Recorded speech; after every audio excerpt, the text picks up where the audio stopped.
I live in a dense capital city in Asia, where houses are stacked, streets are tight, and everyone knows everyone's business. I recently bought a fixer-upper in one of the older neighborhoods. The previous owners were old family friends who needed quick cash and hadn't lived here for years. So I got a sweet deal. But the moment I moved in, I realized I had inherited more than just cracked tiles and half-finished renovations.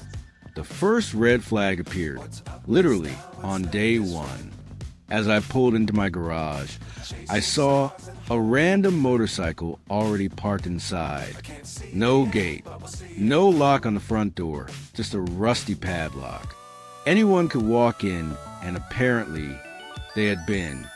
I pushed the bike out to the street, called in a contractor, and had a gate installed that very day. That night, someone banged on my new gate for 15 solid minutes. I watched through my window as he fumed, finally giving up and wheeling his bike away. That was my introduction to the neighborhood. Now, I'm not exactly easy to intimidate. I'm 6 feet tall with 3 dogs. I keep to myself, but I don't tolerate nonsense. So I chalked it up as a one-off and moved on. For a while, things seemed fine. Occasionally, someone would block my gate, mistaking the house for still abandoned. I hung a bright, no parking sign, and that problem vanished. But then, one morning while showering, I noticed the water pressure was off, weak, just trickling. And then I heard it, the distinct whir of a water pump from next door. Now, my next door neighbor is an older man. He owns a 3-story house, though he only lives on the bottom floor. The other 2 levels are rented out to tenants. He wasn't happy when the house I bought was sold. My friends had warned me. He complained to them about everything, acted like the property next door somehow belonged to him by seniority. But whatever. I didn't expect to be friends with the guy. In our area, public water pressure isn't strong enough to pump water up to rooftop tanks. So everyone uses electric water pumps to fill their storage tanks when needed. You hear them click on and off all the time. But that morning, something fell off. I waited until I heard his pump switch off. Then I turned on a few faucets inside. The water blasted out like normal. Suspicion began to settle in my gut like a heavy stone. It could have been coincidence. Maybe, but it kept happening. Every time his pump ran, my water pressure dipped. Every time his pump shut off, my water came back like nothing happened. So I started experimenting, checking pressure from different taps, different times of day. And every time, the pattern repeated. Then I remembered something else. The water bills for this house had been oddly high, even when it sat empty for 3 years. It had been written off as old plumbing leaks. But now it made sense. The man was siphoning my water, not paying for his own, just leeching off mine. He must have connected a pipe from my line when the house was vacant. Probably thought no one would notice. Probably got comfortable, entitled, and now here I was paying for a stranger to fill his tanks, while he pretended I didn't exist. I sat with that for a while. I'm not a petty guy. Water is cheap in my country, like $5 a month cheap, even with a garden, a car, and 3 dogs. But this wasn't about money. It was about respect. It was about an old man thinking he could steal from me and get away with it. No apology, no acknowledgement, nothing. I didn't want to confront him. I didn't want a shouting match. I wanted something better, cleaner, smarter. So I formed a plan, and all it required was turning a valve. On Monday, I waited. I stayed quiet until I heard it. The click and whir of his water pump starting up. That was my cue. I walked calmly to my main water line and shut off the valve completely.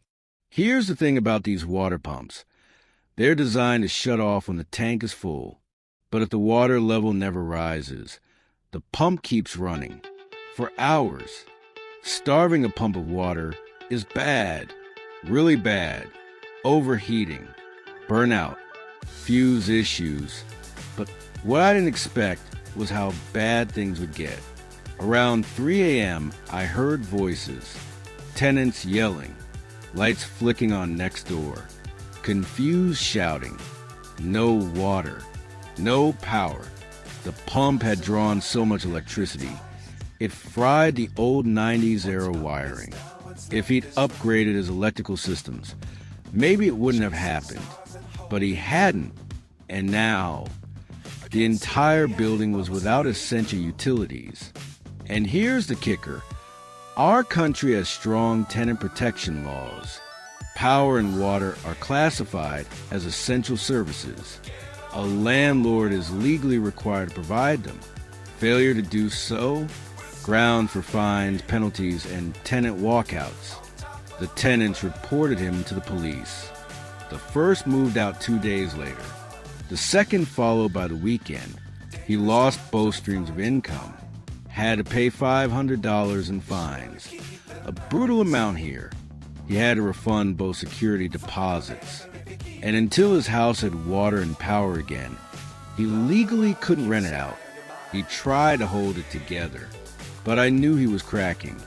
And then he showed up, middle of the afternoon, quiet knock on my new gate. I answered.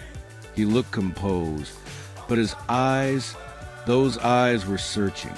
He asked if I had turned off my water supply. I smiled politely. Oh yeah, I found a leak in one of my pipes. Had to shut it off until my plumber can get here.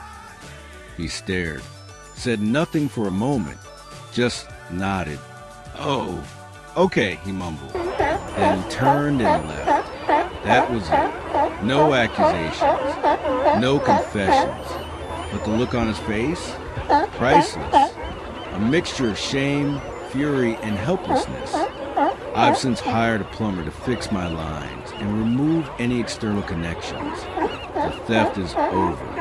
The leeching ends here. The man is moving out, going to live with his daughter. He can't afford to stay alone. All of this from one little twist. 2 birds, 1 valve. Brain moral of the story. Injustice often hides in silence. It doesn't always scream or announce itself.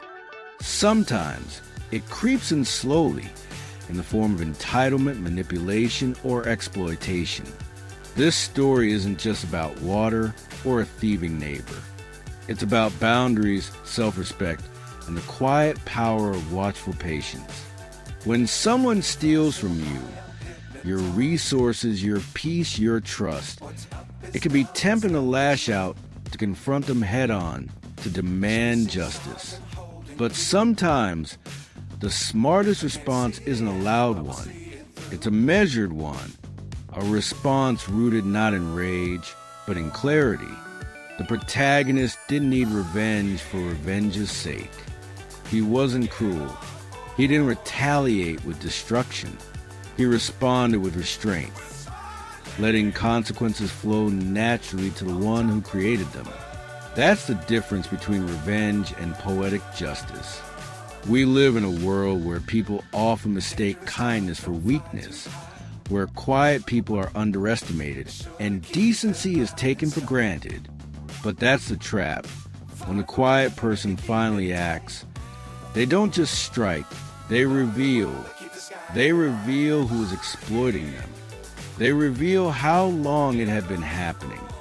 They reveal how much damage had been done. Not by retaliation, but by exposing the truth. And in the end, the one who thought they were getting away with everything ends up losing everything. Someone's silence for stupidity. Never assume that just because you're not caught, you're not being watched. And above all, never steal what doesn't belong to you, no matter how easy it seems. Because sometimes justice doesn't roar like a lion. It drips in like water, quiet patient, unstoppable. I heard his water pump switch on.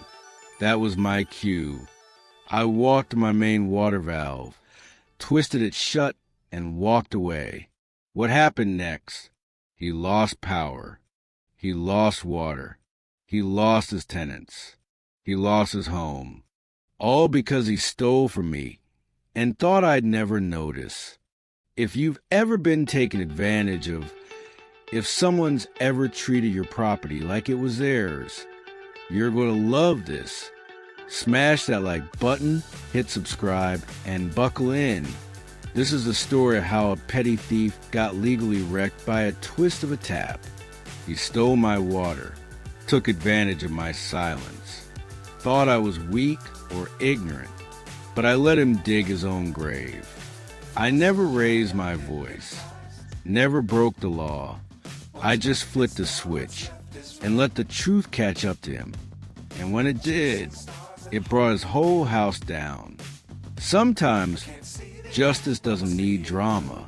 Sometimes it's as quiet as turning off a valve and letting the entitled suffer the consequences of their own greed. Let people think you're clueless. Let them underestimate you. Then strike when it matters. If this story gave you chills, smash that like button and tell us in the comments, what's the smartest revenge you ever seen? And hey, subscribe for more stories like this every single week. You never know what twist is coming next. Red circle, he stole my water. So I ended his life as he knew it. Reddit revenge story. What happens when a bitter old neighbor secretly steals your water for years and you finally catch him? This epic Reddit revenge story follows a calm, clever homeowner who delivers one of the most satisfying paybacks you'll ever hear without ever breaking the law or raising his voice. Droplet from flicking a single valve to watching an entitled thief lose everything. This story is proof that karma always finds its target. If you enjoy Pro Revenge, Nuclear Revenge, or r/Pro Revenge and r/Petty Revenge stories, you're going to love this one. It's smart, it's cold, and it's completely legal. Grab your headphones, sit back, and listen to how one man turned a neighbor's theft into poetic justice and made him regret every drop. Speech balloon, have you ever caught someone stealing from you? What did you do? Tell us in the comments. And don't forget to like, share, and subscribe for more epic revenge stories every week. Fire pin comment. Have you ever had a neighbor cross the line? Whether they stole your parking spot, your packages, or even your water, drop your story below, backhand index pointing down.